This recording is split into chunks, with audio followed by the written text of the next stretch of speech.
Welcome, guys, back here to Fight Night. Just coming off of this really fucking hot Monday morning. It looks like the AC unit in our studio actually is out, so we are suffering more than usual here today. I just wanted to go over the fights real quick. Not too much going on, just trying to get this taken care of, trying to get everything set up with not just the studio but the other podcasts as well. So I always get busy, so sometimes I don't always post when I'm supposed to. But let's dive right in. Um, we wanted to start with the 305 card that just happened. I'm not going to go through all the fights. Typically, you know me, I only go through the main points. We're going to start off with Junior Tafa and Walter Walker. I know there's been a lot of controversy regarding this fight, especially because it looks like everything was going well. And then in round one, 4 minutes, 56 seconds, it looks like, what is it? Walker was able to pull off a submission. Now, a lot of people are upset because it looks like the actual referee might have called it a little bit earlier. People thought it was a little bit early regarding Junior Tafa as a verbal tap out. Let me go ahead and address this real quick. The MMA rules, the unified MMA rules state that any scream, shriek, or anything like that, wincing in pain, anything like that, is a sign of a verbal tap out.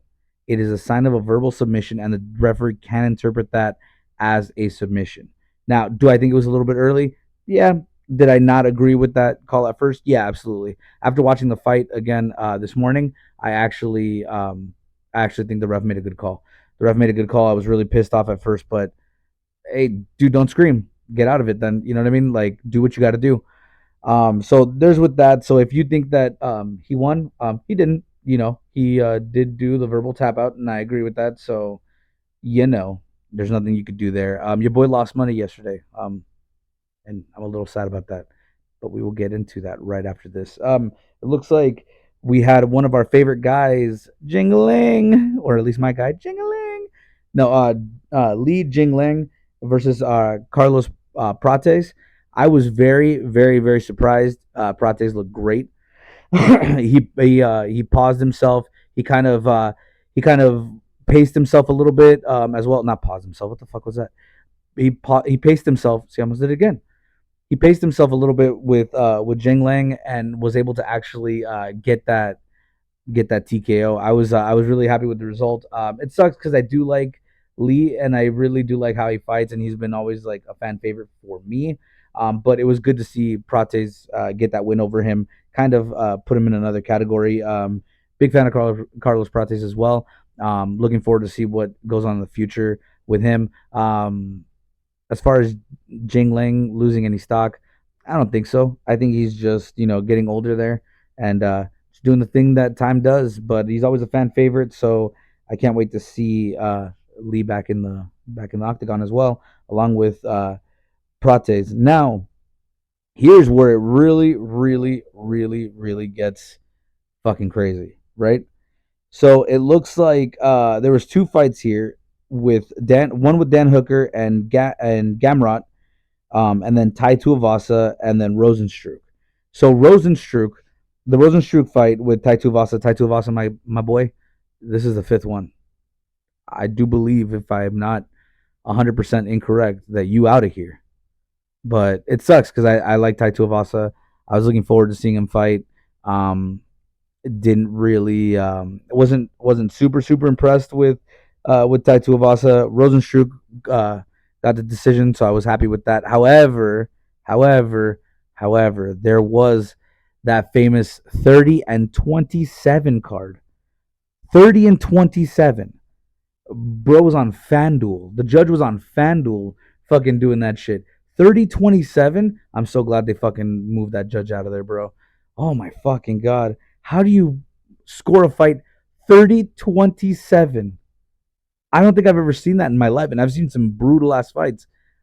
30-27. Oh my fucking god. And of course, it was it was the right of every fan there, of everybody, including myself as a fight fan, that we were very upset with the decision. Not, well, not the decision, but the scorecard. It's like, what the fuck?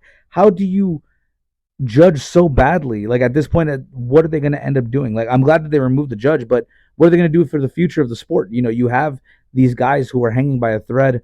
You know, and one decision makes it or breaks it.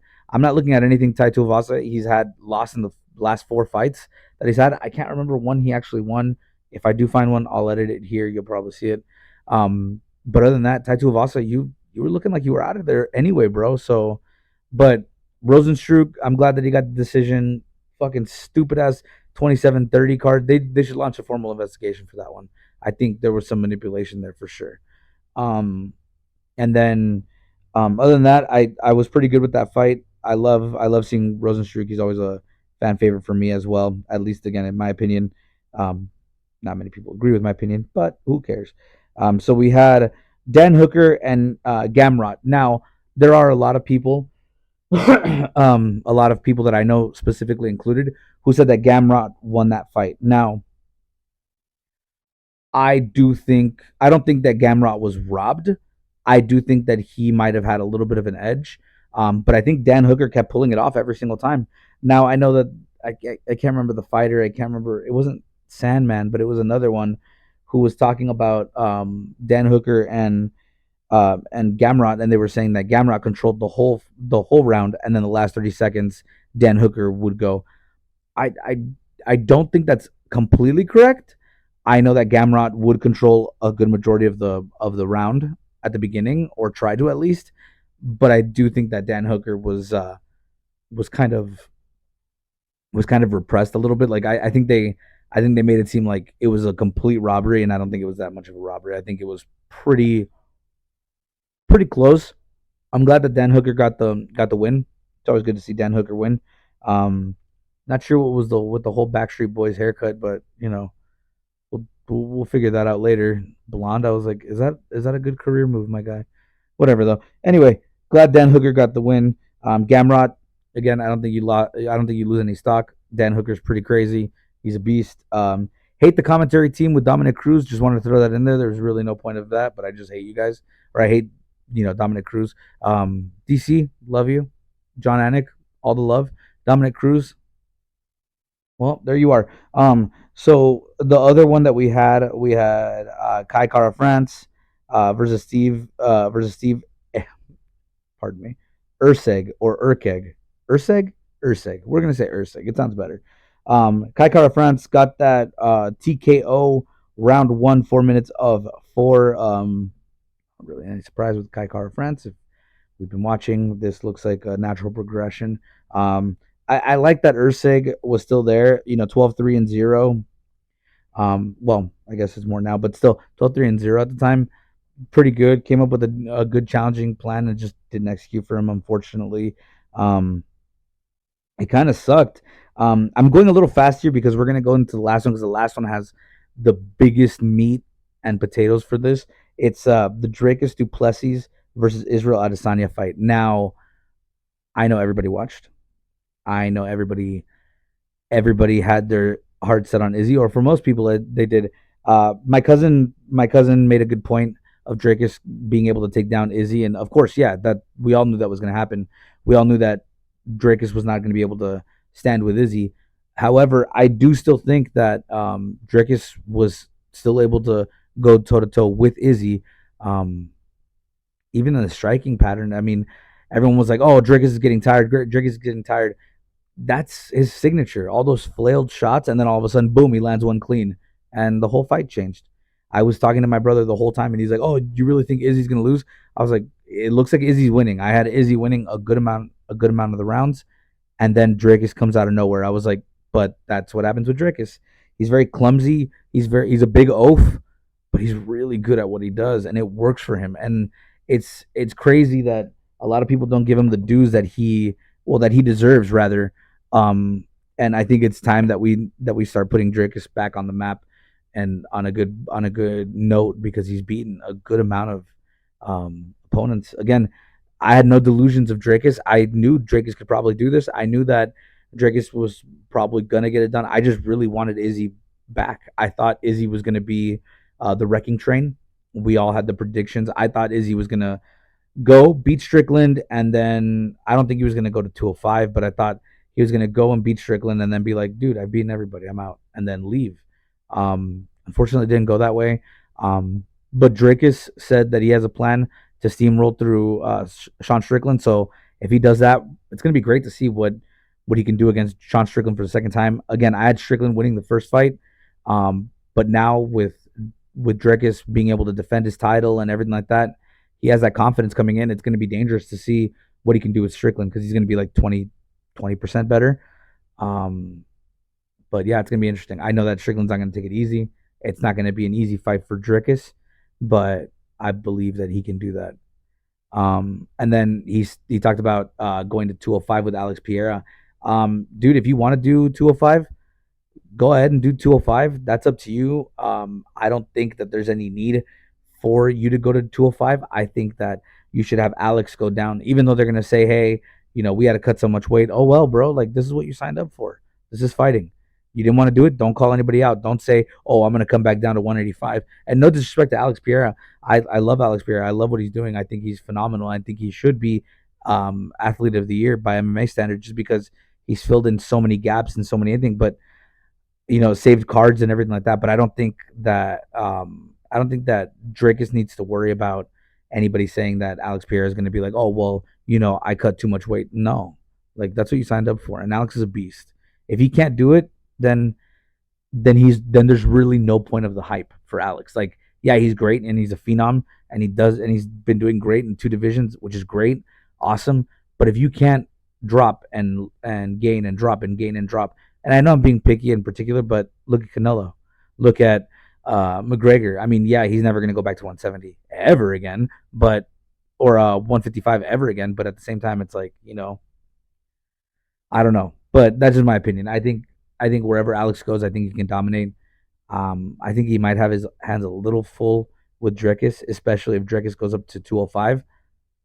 I don't think he can't do it. I think that Drake is going to run in. I think Drake is going to run into a wall that he's not prepared to face with Alex. But I said the same thing with Izzy, so who knows?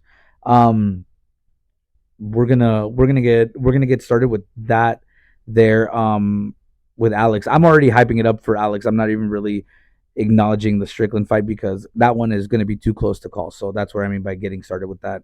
I'm already looking forward to the Alex fight because I know that if Dricus beats Sean Strickland, he's going to be solidified as one of the greatest middleweights of all time. He beat Izzy, still prime-ish, Strickland, still going, and then if he's able to jump up to 205 to beat Alex Pereira, yo, yo, you know what I mean? I'm still looking forward. I'm still looking forward to the Aspinall John Jones fight. Hopefully that comes out. Um, they showed us a trailer for Marab O'Malley at the Sphere September 14th. Um, I'm so upset because it's literally going to be 2 weeks after my birthday. After I go to Vegas, so I'm going to be in Vegas probably the 31st through the first. I feel like I'm announcing tour dates. No, I'm actually going to be in. I'm going to be in Vegas from the 30th to the first. Leaving here the 30th. So I'm going to walk around, see if I can catch glimpses of anybody. Probably take a few pictures, maybe even post them up. I don't know. We'll see what's up. It's going to be a little mini vacation, which is pretty cool. Um, I I'm switching back to Izzy real quick. Izzy and Drickus. I think that Izzy doesn't lose any stock still. I think he's still really, really good. He fell for a rookie mistake, or he made a rookie mistake, and Drickus seized it. He took the opportunity, but that's always been Drickus. When he sees blood in the water or smells blood in the water, he's after it like immediately. So props to Drickus for being able to actually take advantage of the situation. Sucks for Izzy. Izzy, if you didn't retire, gather up, let's go and get back to it. I love the Wolf of Wall Street reference that you made. I'm not fucking leaving. I appreciate that. Definitely was one of my favorite movies too. So it was awesome that I got to see Izzy do that. Um, other than that, I don't know, man. Oh, wait a minute, real quick.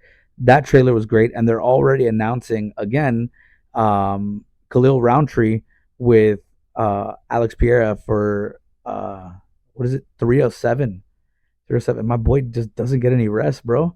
He's like 307. Fuck it, I'm gonna kill everybody. 308 is gonna be with fucking Duplessis. No, I'm just kidding. But dude, I don't know. They might. It's fucking Piera. They might do that shit. So I don't know. He's literally covered for every card since 299. It's in 299. Fucking Alex. 300 Alex. 301 Alex. Why not? 302. Fuck it. We'll throw an Alex. 303. We'll throw an Alex. Hey, 304. Fuck it, Alex. I swear I even saw him gloving up for this event. I was like, okay, so he's gonna fight now. Like, what the fuck? But no, it's funny. Obviously, I'm exaggerating. We had a few interviews from Jiri Prochaska. We saw him on MMA Junkie, where he's talking about going after the light heavyweight gold. A lot of people are saying that there's no real chance for him to go to the light heavyweight, or to be able to go back for another round of light heavyweight. I disagree. I think he could do it. I think he'd be fine. I think it's something that he could definitely do if he really wanted to. Um, but time is catching up to him. So we're gonna have to see where he goes with that. I understand some of these arguments that he's long in the tooth. He's not able to look the same way. And Alex, how many times does Alex have to beat him before? Are we looking forward to a rematch with Alex and Jiri? No, I already saw what I need to see. I'm done moving. I'm looking forward to Alex Tom Aspinall, but we'll get there when we get there. Other than that, I don't think Jiri's super disillusioned. Like, if it does happen, great. Does Jiri have a good chance? I don't think he has a good chance of winning. I think he has a good chance of going for it, but I don't think he has a good chance of winning. Not with Alex Pereira there. If Alex wasn't there, maybe Jiri would be a good champion, but with Alex there, no. I'm almost certain. But anyway, um, I look forward to seeing Marab and O'Malley. And we'll also touch back on 307. I might catch a few of the fight nights here and there, and then just report on them. Definitely will be another episode next week, kind of going over more of this, and then more of the reactions that you had with Joe Rogan and some of the controversies that have been going on surrounding 305 after it and everything like that. But other than that, I appreciate you guys joining me. I know this was a short one. We're gonna get out of here real quick. It's fucking hot, but I wanted to come in here and report real quick. Thank you guys. Peace.